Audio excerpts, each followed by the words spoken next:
So hi, my name is Dag-uman and I am your assisting or student nurse for the day. So here in this video is that we are going to assist in an administration of intravenous therapy to the patient.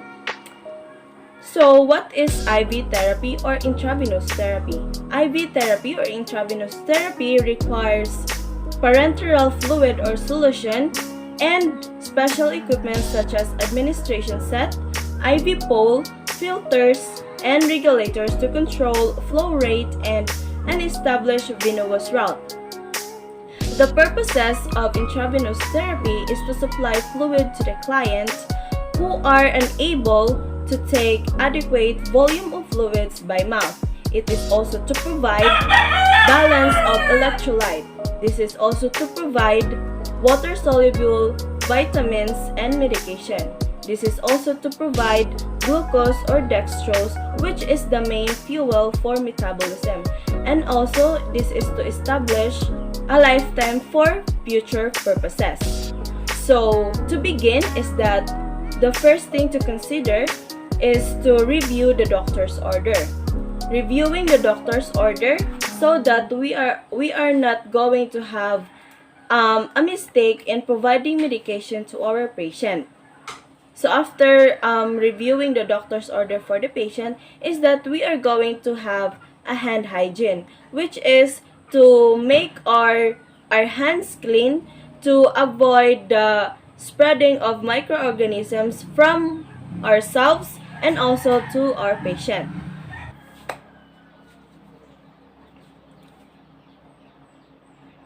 The next thing also to do after washing your hands is to prepare all the materials. This is also to save time and effort when you go to your patient.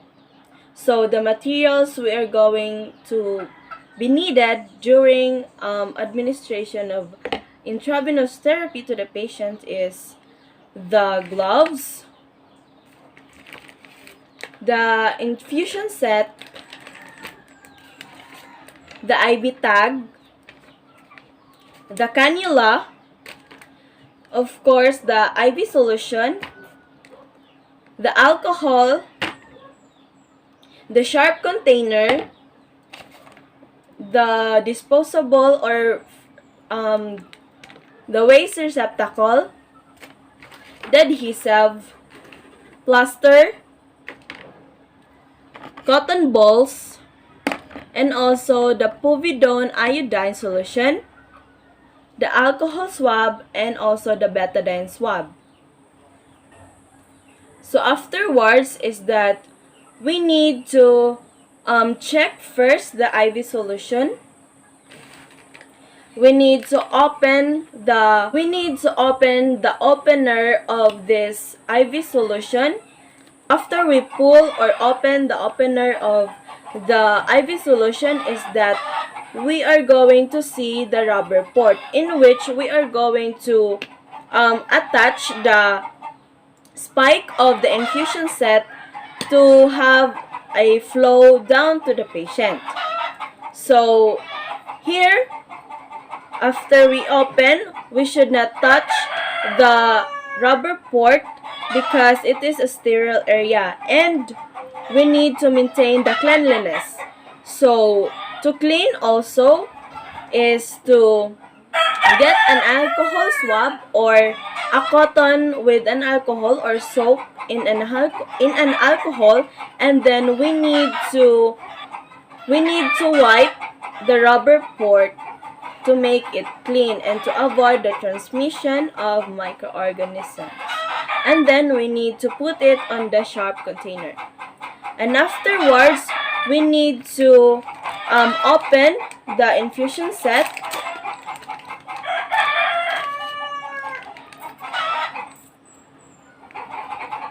We need also to check if this infusion set is not yet expired. So we need also to check the expiration date of it. So the expiration date or the expiration is 2023. So it is still usable. And then we need to discard it And then, what we have here is the spike, the drip chamber, the regulator, the tubing, and also the end port. The end port and the spike um, has a cap, and once we detach the cap on it, is that um, it might be harmed by microorganism, and not until we are already infusing it to the patient. Once we have cleansed already the rubber port of the IV solution, is that we are going to detach the the cover of the spike, and then we need to attach it to the rubber port. Remember not to touch anything on the part which is for administration.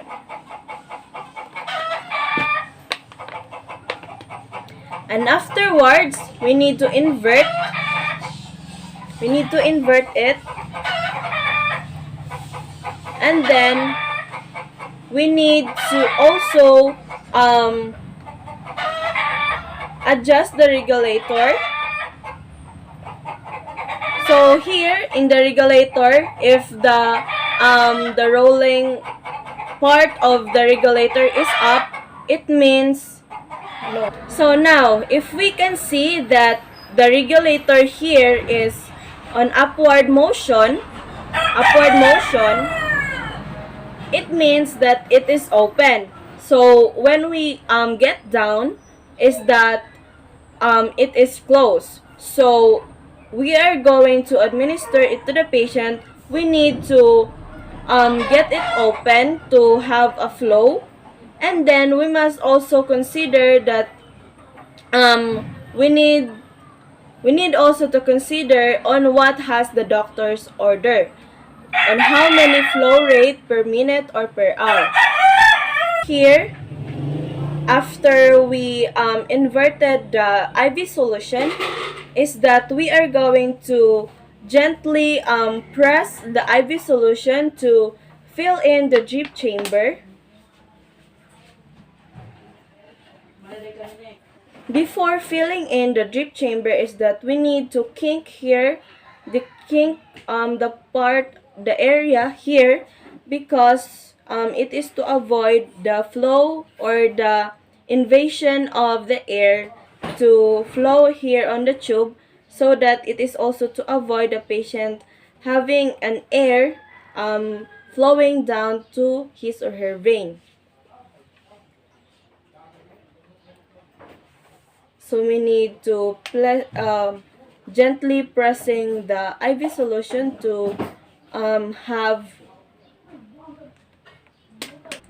and then after we have established the pressing, is that we are going to hang it on the IV pole.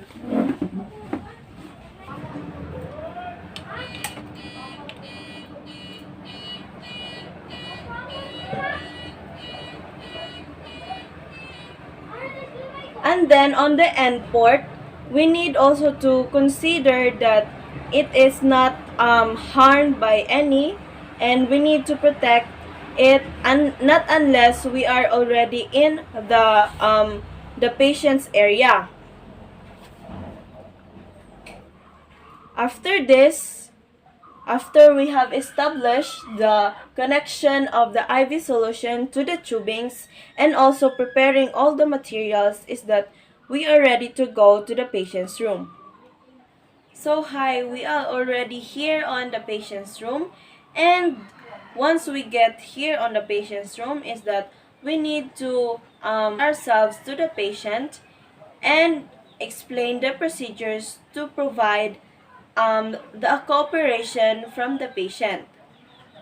After also introducing yourself to the patient and also the explaining the procedures to the patient, is that we need also to ask if what is his non-dominant hand for it to be inserted by the cannula.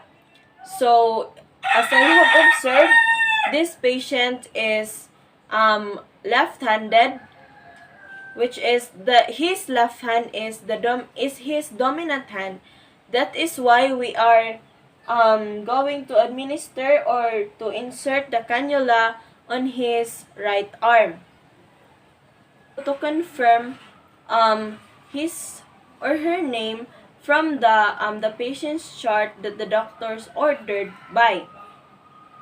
So, ma'am, sir, pwede mahibawan ng imuhang pangan o si pangan gali na to, ma'am? Sir? Dag-uman. Pwede na ko tananin mong wristband? Sige, sir. O si panganin mo, sir? Dag-uman. O niya, nga to ang birthday? December 1, 2000. December 1, 2003. 2003. Sige, sir. Magsugod na to, sir, ha? So, after confirming the patient we need also to start with the procedure. So, in starting the procedure is that we are going also to sanitize or apply an alcohol or hand hygiene. And afterwards is that we are going to have a gloving. So the gloving here is we have two pairs of gloves, which is one for the assisting nurse and one is for the doctor or for the licensed IV therapist. So we are done with the gloving. So for this time is that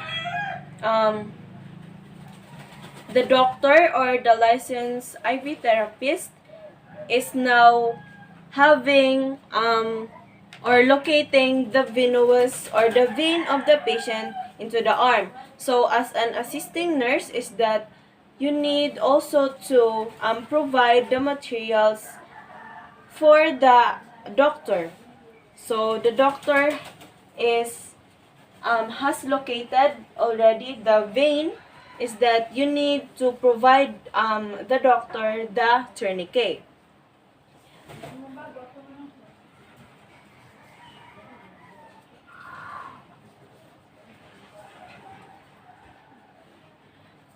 So, as an assisting nurse is that in this procedure is that you need also to prepare everything for this for the whole procedure by providing the materials for the procedure to the doctor or to the licensed IV therapist.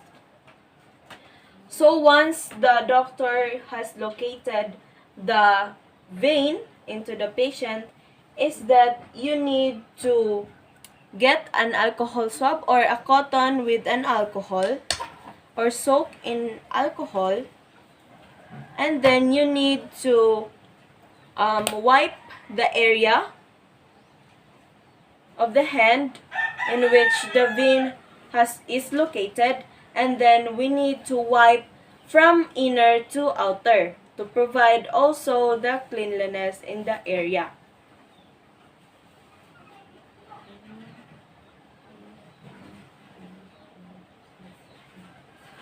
And then we need to discard it into the waste receptacle. After that is that we need to also to provide the cannula. So we are going to be careful. The thing that we are going to hold on is the butterfly. And then we need to get the cap. And then when we are going to hand it to the doctor is that the sharp or the needle must be in front to you as an assisting nurse. Handed the cannula is that you need also to get the tubing in which you are going to connect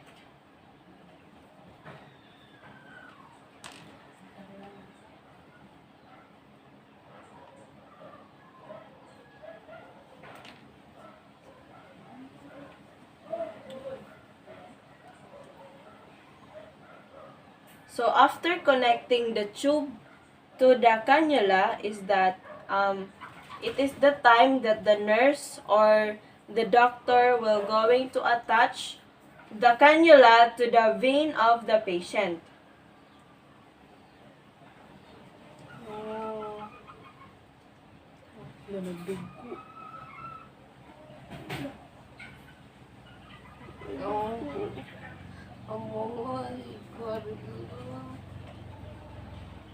So assisting nurse is that you need also to provide the tape for the attachment of the tube to the patient, and to secure also that it would not be detachable.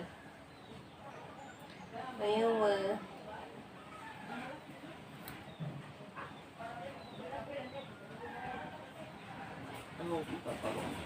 Because when it is have detached is that it might be result to unsuccessful of the procedure and the failing of giving medication to the patient.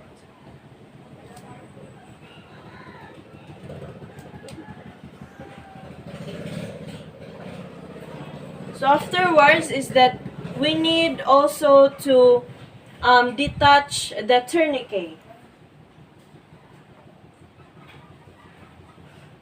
Procedure is done is that you need also to regulate we need also to consider that our patient is an adult and we are using the macro set, which is having a 30 GTTS or 30 drops per minute. And also we need to regulate the flow rate, and afterwards is that we need to place our patient in the comfortable position and instruct not to have a unnecessary movements, and also we need to discard everything into the waste receptacle into the sharp container, and we are going to document. So in documenting is we need to document going to use the IV tag, in which it consists the name of the hospital, the name of the patient, the date, the ward, the room number or the bed number, the venoclisis, the additives, the rate of flow rate per minute, the number of hours to consume, and the volume of hours, and also the signature and the name of the nurse administered the intravenous therapy to the patient. And we need to attach it into the intravenous therapy, our intravenous solution. This is also to secure that the next nurse or the next cycle nurse assigned to the patient will notify about the intravenous therapy given to the patient. That would be all. Thank you.